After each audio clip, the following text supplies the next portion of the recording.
रानी पद्मावती की कहानी, जो कि एक फिल्म के रूप में भी आधारित है। आप लोग चाहें तो फिल्में भी देख सकते हैं, लेकिन सुनने से उसका जो अर्थ है वो ज़्यादा अच्छे से पता चलेगा, तो हम आपको बताएंगे। रानी पद्मावती राजपूतों की प्रसिद्ध रानी है। उसे आज भी शौर्य और पवित्रता के लिए याद किया जाता है। उसे पद्मिनी भी कहा जाता है। मलिक मुहम्मद जैसी द्वारा लिखित पुस्तक पद्मावत में उसके बारे में स्पष्ट उल्लेख है। अब उसके जीवन की कहानी बॉलीवुड में एक फिल्म के रूप में रिलीज हुई है। राजपूतों की रानी बनने से पहले पद्मावती सिंघल की राजकुमारी थी। वह एक अपूर्व सुंदरी थी। उसकी सुंदरता के बारे में चारों दिशाओं में विभिन्न प्रकार के वर्णन चल रहे थे। जो रानी पद्मिनी के पास हीरामणि नाम का एक बोलने वाला तोता था। जब समय आया तो सिंघल के राजा ने पद्मिनी को शादी करने का फैसला किया और उसके लिए एक योग्य वर चुनने के लिए स्वयंवर की व्यवस्था की।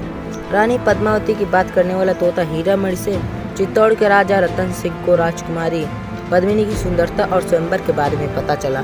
राजा रतन सिंह ने पद्मिनी की सुंदरता के वर्णन सुनने के बाद खुद को खो दिया और सिंघल को चला गया। उसने स्वयंवर में भाग लिया। उसने बहुत संघर्ष किया और उसमें राजकुमारी पद्मिनी को जीता। स्वयंवर में उसे जीतने के बाद उनसे शादी की गई।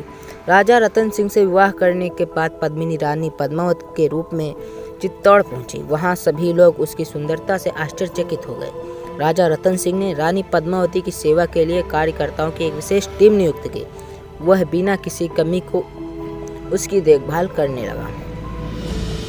रानी पद्मावती और राजा रतन सिंह का वैवाहिक जीवन सुखमय था।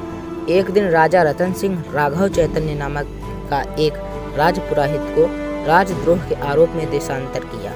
फिर राघव चैतन्य ने राजा रतन सिंह पर बदला लेने के लिए दिल्ली के सुल्तान अलाउद्दीन खिलजी से हाथ मिलाया। अलाउद्दीन खिलजी को रानी पद्मावती की सुंदरता का कई तरह से वर्णन करके उसके मन में हवस को जगाया। महारानी पद्मावती पर मोहित होकर अलाउद्दीन खिलजी उसे देखने के लिए चित्तौड़ को आ गया। अलाउद्दीन खिलजी से मिलने के लिए पहले राजा रतन सिंह और रानी पद्मावती तैयार नहीं थे, लेकिन यह तुच्छ कारण के लिए युद्ध न होना चाहिए, इसीलिए रानी पद्मावती उसे आईने में अपना चेहरा दिखाने के लिए सहमत हो गई। आईने में रानी पद्मावती के खूबसूरत चेहरे को देखकर अलाउद्दीन खिलजी पूरी तरह से पागल हो जाता है। अलाउद्दीन खिलजी ने उसे पाने के लिए धोखे से राजा रतन सिंह को बंदी बना लेता है।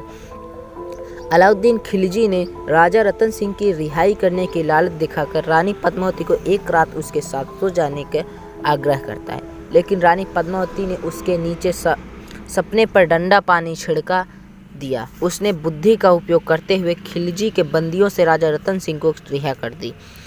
इससे गुस्सा होकर अलाउद्दीन खिलजी ने सीधे चित्तौड़ पर युद्ध की घोषणा कर दिया।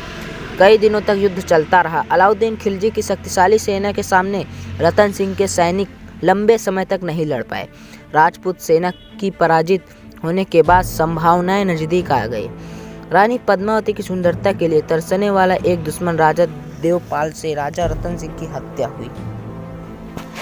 अलाउद्दीन खिलजी अपने कुटीर प्रयास में सफल हो गया। रानी पद्मावती राजा रतन सिंह की मृत्यु की खबर सुनकर चिंतित हो गई।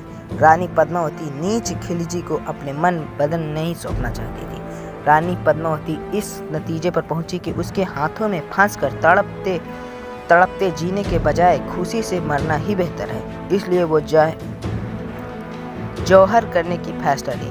जौहर की प्रथा के अनुसार अलाउद्दीन खिलजी के आगमन से पहले ही रानी पद्मावती ने एक विशाल अग्निकुंड में कूदकर अपने प्राण त्याग दिया। युद्ध में अपने पतियों की जान गंवाने वाली हजारों राजपूत महिलाओं ने रानी पद्मावती के साथ अपना प्राण त्याग दिए। रानी पद्मावती के मृत्यु के बाद अंदर आने से अलाउद्दीन खिलजी को बहुत निराशा हुई। अलाउद्दीन खिलजी युद्ध में जीतने के बावजूद भी रानी पद्मावती को पाने में बुरी तरह से हार गया। चाहे जान क्यों न चले जाए, लेकिन इज्जत सुरक्षित रहना चाहिए। हमें यह सीख रानी पद्मावती से मिलती है। यह रानी पद्मावती की कहानी